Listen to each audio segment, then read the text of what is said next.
மக்களே, வாரத்துக்கு ஒரு தடவையாவது நம்ம இந்த பாவக்காய் இருக்குது பார்த்திங்களா, அதை நம்ம உணவில் நம்ம சேர்த்துக்கணும். அது குடலில் உள்ள புழுக்கள்லாம் அதை அழிச்சிரும். அதனால் இப்போ அதுக்கு இன்னும் சுவையாக இருந்தால் தானே சாப்பிட முடியும். அதுக்காண்டி நம்ம எப்படி சுவையாக செய்யலாம், ருசியாக செய்யலாம், கசப்பு தெரியாமல் செய்யலாம் அப்படிங்கிறத பார்ப்போம்.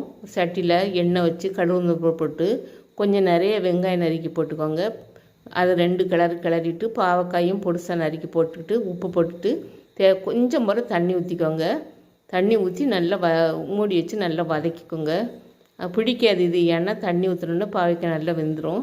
இப்போ மிளகாய் பொடியும் மஞ்சள் பொடியும் போட்டுக்கோங்க. போட்டு நல்லா இதை கிளறி விட்டுக்கோங்க.